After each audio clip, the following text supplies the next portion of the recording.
नमस्कार दोस्तों, स्वागत है आप सभी का तैयारी जीत के चैनल पर। इस वीडियो में हम पिछले कुछ महीने के उत्तर प्रदेश से संबंधित अति महत्वपूर्ण करंट अफेयर्स से क्वेश्चंस देखेंगे, जो कि सुपर टैट, यूपी टैट और यूपी ट्रिपल एससी आगामी परीक्षाओं के लिए काफ़ी महत्वपूर्ण रहेंगे।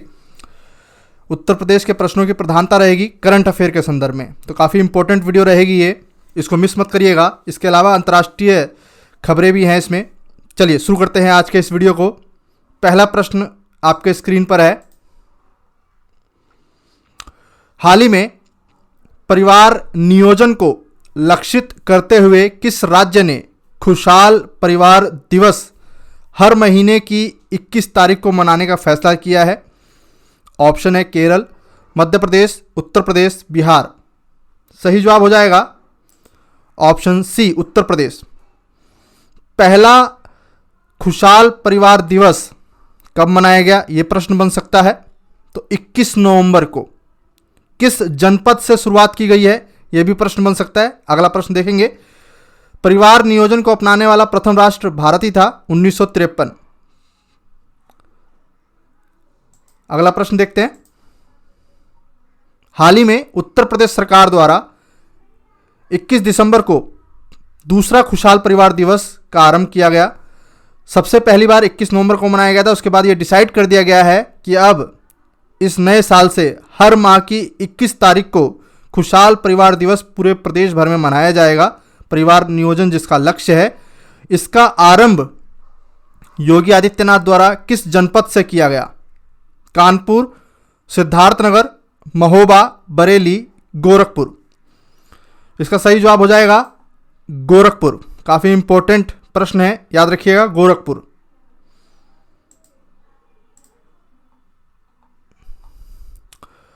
यह एक बहुत इंपॉर्टेंट क्वेश्चन समाचार पत्रों में भी रहा, सभी प्रमुख समाचार पत्रों में था ये। हाल ही में बलिया जनपद में मोक्ष का पेड़ की जो पेंटिंग है वो सुर्खियों में रही। क्यों सुर्खियों में रही? क्योंकि इसको Guinness book of world records में जो है दर्ज किया गया है। इस पेंटिंग को बनने में 2 साल लगे। 675.36 वर्ग फुट की ये पेंटिंग है, दुनिया की विशाल पेंटिंग, और इसको बनाया है बलिया की नेहा सिंह ने। ठीक है, तो इस पर प्रश्न बन सकता है कि मोक्ष का पेड़ किससे संबंधित है? महात्मा बुद्ध, बौद्ध धर्म, भगवत गीता, जैन धर्म, कोई नहीं। तो मोक्ष का पेड़ जिसको हाल ही में Guinness book of world record में दर्ज किया गया है, भगवत गीता से संबंधित है। भगवत गीता के 18 अध्यायों को चित्रित किया गया है बहुत ही खूबसूरती के साथ, और 2 वर्ष लगे इस पेंटिंग को तैयार करने में। बलिया जनपद की नेहा सिंह ने इसको तैयार किया है, और यह प्रश्न काफी इंपॉर्टेंट है। भगवत गीता से संबंधित है मोक्ष का पेड़, पूछा जा सकता है पेपर में, और काफी सारे लोग जो है मोक्ष का पेड़ सुन करके महात्मा बुद्ध को करके आएंगे, तो ये ध्यान रखिएगा, भगवत गीता से संबंधित है मोक्ष का पेड़। हाल ही में चंद्रप्रभा वन्यजीव अभ्यारण्य सुर्खियों में रहा। क्यों? क्योंकि यहां पर अब एक भी शेर दिखाई नहीं दे रहा है। शेरों की विलुप्ति होने के कारण उत्तर प्रदेश सरकार ने जो है रिपोर्ट मांगी है इस अभ्यारण्य से, और ये जो है प्रश्न बन सकता है किस जनपद में है चंद्रप्रभा वन्यजीव अभ्यारण्य? ऑप्शन है इटावा, वाराणसी, चंदौली, सहारनपुर। सही जवाब है चंद्रप्रभा वन्यजीव अभ्यारण्य, जहां शेरों की पूर्णतः विलुप्ति का मामला सामने आया है। सही जवाब है यह है आपके चंदौली। पहले ये वाराणसी में होता था, लेकिन चंदौली एक नया डिस्ट्रिक्ट बना है, चंदौली में है आपका चंद्रप्रभा वन्यजीव अभ्यारण्य। यूपी की सुपर टैट की परीक्षा और यूपी ट्रिपल एससी में ऐसे प्रश्न जो हैं पूछे जा सकते हैं करंट अफेयर के संदर्भ में, ध्यान रखिएगा। ये देखिए एक प्रश्न जो अभी हाल ही में यूपी ट्रिपल एससी में पूछा गया था कि निम्न में से कौन सा उत्तर प्रदेश का टाइगर रिजर्व जनपद नहीं है? पीलीभीत, लखीमपुर, बिजनौर, इटावा।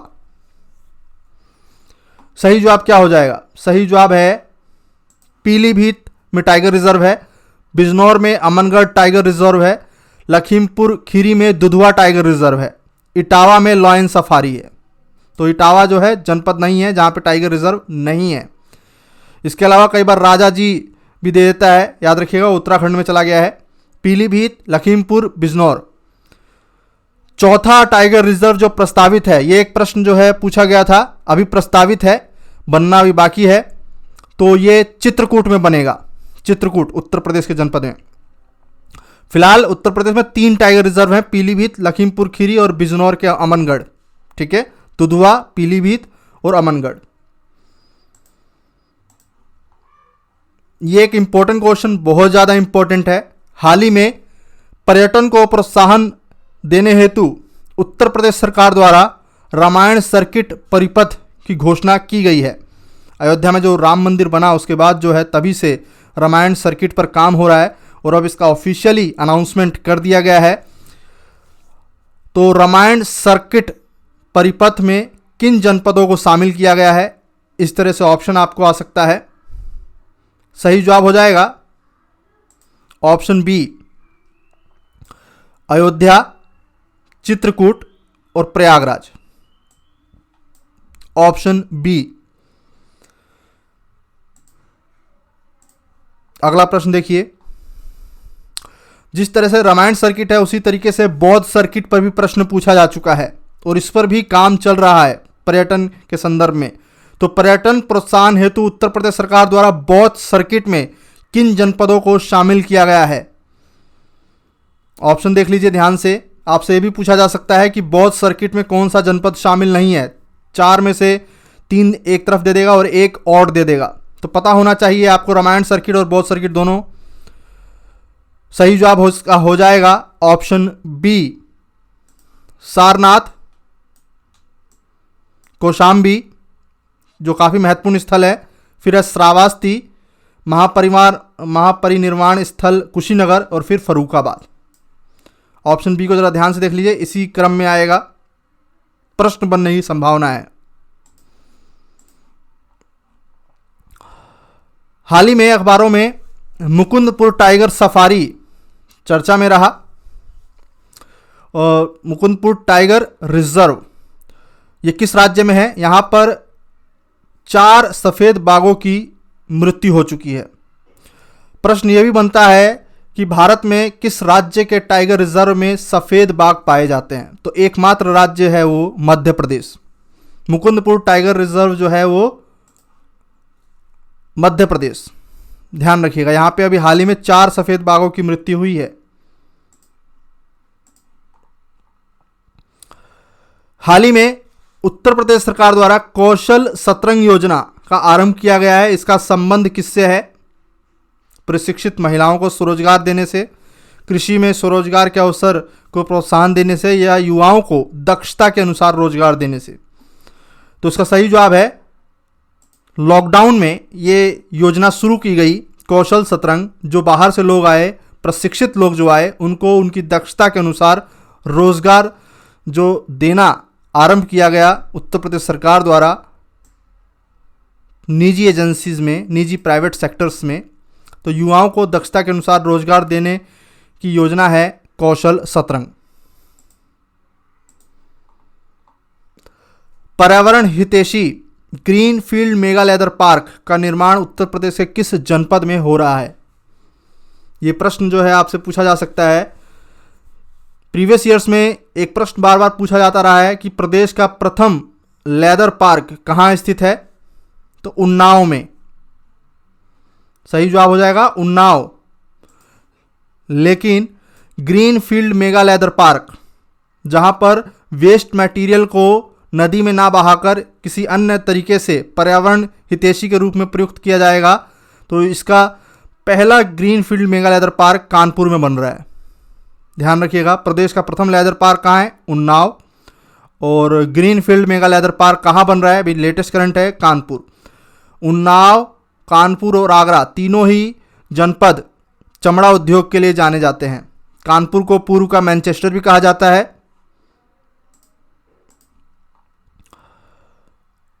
भारत की प्रथम hot air balloon wild life safari कहाँ लॉन्च की गई है? आपने देश की प्रथम नाइट सफारी पर जो है प्रश्न देखा होगा यूपी की परीक्षाओं में, जो कि ग्रेटर नोएडा था। देश की पहली नाइट सफारी। अब यहाँ पर बात हो रही है hot air balloon wild life safari की। तो ये कहाँ लॉन्च की गई है? मध्य प्रदेश में बांधवगढ़ अभ्यारण्य। इंपॉर्टेंट क्वेश्चन हो सकता है क्योंकि देश की प्रथम नाइट सफारी पर प्रश्न बना था और प्रथम hot air balloon wild safari पे भी प्रश्न बन सकता है। बांधवगढ़ अभ्यारण्य कहाँ है? मध्य प्रदेश। अगला प्रश्न देखते हैं। अभी काफी इंपॉर्टेंट क्वेश्चंस आने वाले हैं जो एग्जाम में सीधे सीधे पूछे जा सकते हैं, इसलिए वीडियो को अंत तक जरूर देखिएगा।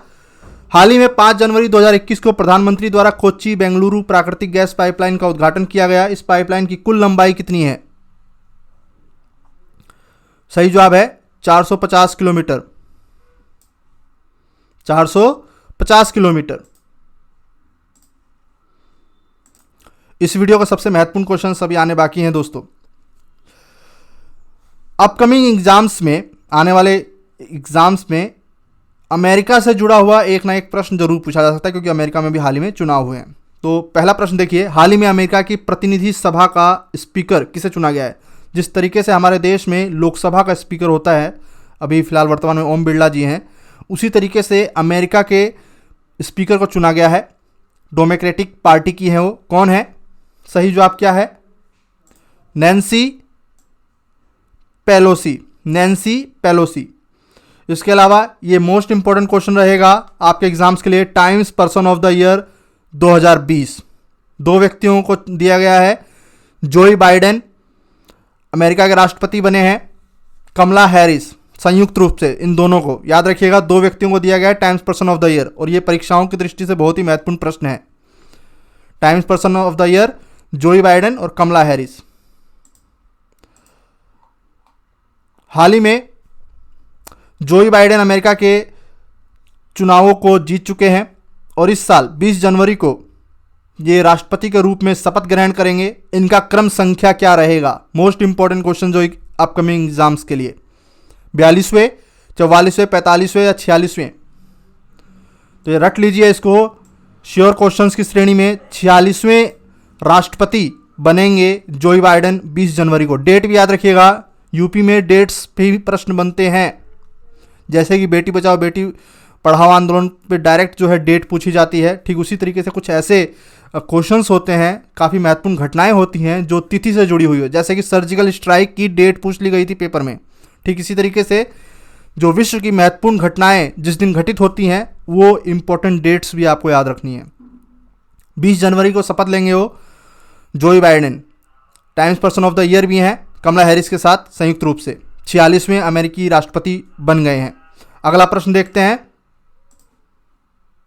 हाल ही में जारी ब्लूमबर्ग बिलियनियर रिपोर्ट के अनुसार निम्न में से कौन सा व्यक्ति एशिया का सबसे अमीर व्यक्ति बना है? जी हाँ, मुकेश अंबानी को पीछे छोड़ते हुए कौन व्यक्ति ऐसा है जो सबसे अमीर बन गया? तो ये व्यक्ति हैं झोंग शानसान। कोरोना आपदा के समय इन्होंने अवसर की तलाश की और कोरोना को एक अवसर के रूप में तब्दील कर दिया। कोरोना के लिए लाभदायक वैक्सीन इन्होंने चाइना में बनाई।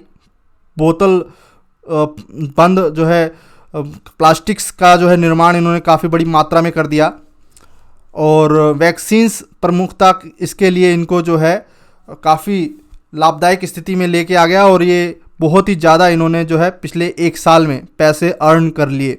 जी हाँ, $77.8 मिलियन इनकी कुल राशि हुई और ये मुकेश अंबानी को पीछे छोड़ दिया इन्होंने। Zhong Shanshan, option B. अगला प्रश्न देखिए, यह एक इंपॉर्टेंट क्वेश्चन हो सकता है। पुस्तक कोविड-19 सभ्यता का संकट और समाधान के लेखक इनमें से कौन है? सही जवाब हो जाएगा कैलाश सत्यार्थी जी, नोबेल पुरस्कार विजेता हैं भारत के, काफ़ी इंपॉर्टेंट शख्सियत, और इनके द्वारा जो है ये लिखी गई है किताब। तो प्रश्न बन सकता है कोविड-19 सभ्यता का संकट और समाधान।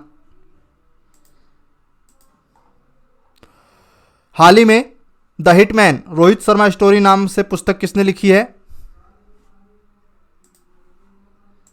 विजय लोकपल्ली, जी कृष्णन, इन दोनों ने ही। सी इज द राइट आंसर।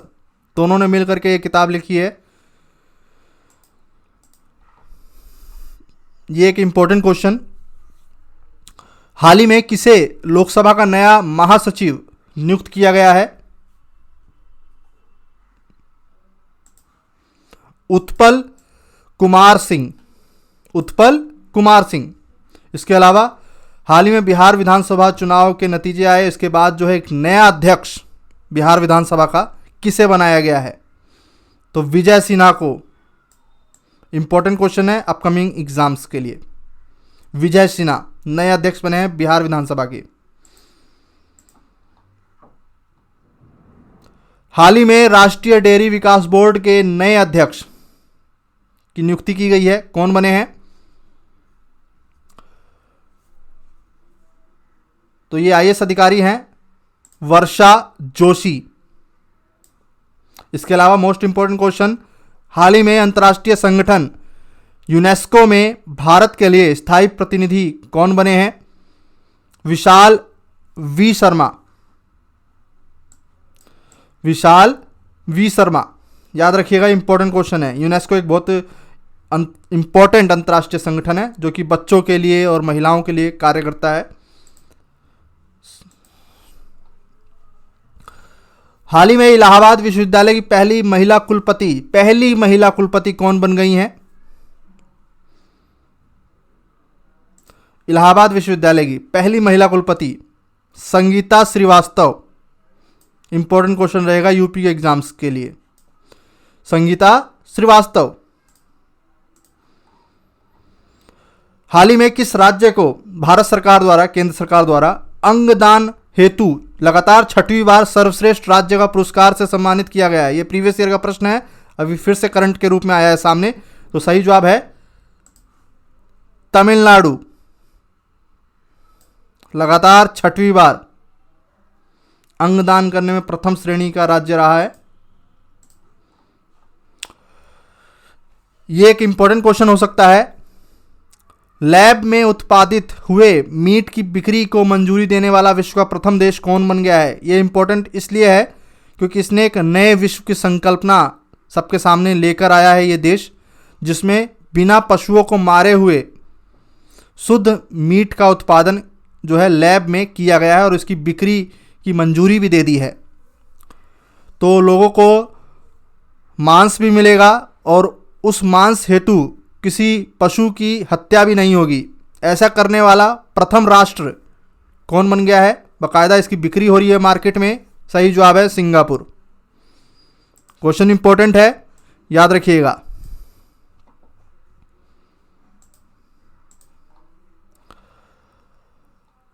हाल ही में किस भारतीय अमेरिकी को टाइम मैगजीन अपने आप में काफ़ी इंपॉर्टेंट जो है मैगजीन है, पूरी दुनिया की इस पे नज़र होती है और एग्जाम्स में भी पूछा जाता है। Times person of the year यही बनाती है टाइम मैगजीन। तो इसने किड ऑफ द ईयर घोषित किया है पहली बार। और पहली भारतीय अमेरिकी कौन बनी है इस टाइम मैगजीन की पहली किड ऑफ द ईयर? सही जवाब है गीतांजलि राव। भारतीय मूल की है इसलिए क्वेश्चन इंपॉर्टेंट है। दूसरा टाइम मैगजीन की रिपोर्ट है, तो याद रखिएगा गीतांजलि राव।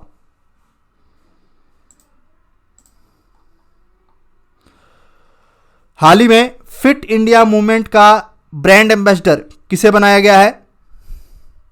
तो ये बनाया गया है कुलदीप हांडू को, जो कि हमारे क्रिकेट इंडियन टीम के भी हेल्थ से जुड़े कोच हैं, फिटनेस कोच हैं कुलदीप हांडू। और ये केंद्र शासित प्रदेश यानी कि जम्मू कश्मीर के पहले द्रोणाचार्य पुरस्कार विजेता भी हैं। याद रखिएगा, इंपॉर्टेंट शख्सियत है कुलदीप हांडू। इसके अलावा एक और मोस्ट इंपॉर्टेंट क्वेश्चन, हाल ही में अंतर्राष्ट्रीय संगठन संयुक्त राष्ट्र के यूनाइटेड नेशन एनवायरनमेंट प्रोग्राम संयुक्त राष्ट्र पर्यावरण कार्यक्रम के ग्रीन एम्बेसडर किस भारतीय को नियुक्त किया गया है? तो सही जवाब क्या हो जाएगा? खुशी चिंदालिया। खुशी चिंदालिया। अभी प्रीवियस एग्जाम्स में, लेटेस्ट एग्जाम्स में क्वेश्चन पूछा गया, हाल ही में सौरव गांगुली बीसीसीआई के अध्यक्ष बने हैं, इनका क्रम संख्या क्या है?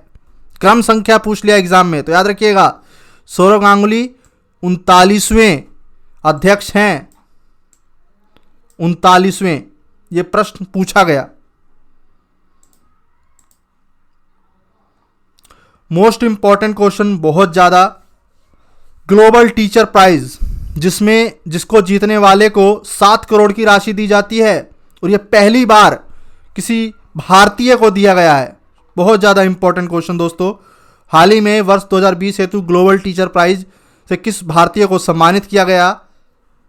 तो किस राज्य से आते हैं? महाराष्ट्र से रंजीत सिंह डिसाले। रंजीत सिंह डिसाले, याद रखिएगा इस नाम को। प्रश्न बन सकता है ग्लोबल टीचर प्राइज, 7 करोड़ की भारी भरकम राशि दी जाती है इस प्राइज के अंदर और ये पहली बार कोई भारतीय टीचर है जिनको ये पुरस्कार दिया गया है। मोस्ट इंपॉर्टेंट क्वेश्चन, 26 जनवरी 2021 को गणतंत्र दिवस के मुख्य अतिथि इनमें से कौन होंगे? तो ब्रिटेन के प्रधानमंत्री होंगे, यह भी याद रखिएगा। प्रश्न यह भी बन सकता है किस राष्ट्र के प्रधानमंत्री या राष्ट्रपति होंगे? तो ब्रिटेन के प्रधानमंत्री होंगे, उनका नाम है Boris Johnson. Boris Johnson, C is the right answer. 26 जनवरी 2021 को, और यह क्वेश्चन बन सकता है पूरा। आज के इस वीडियो में इतना ही। वीडियो पसंद आई हो तो वीडियो को लाइक करें, शेयर करें और सब्सक्राइब करें। मिलते हैं अगले वीडियो में। अगली वीडियो हिंदी की होगी, हिंदी का हम उसमें अभ्यास करेंगे, कुछ अच्छे प्रश्न होंगे, उस वीडियो को जरूर देखिएगा। धन्यवाद।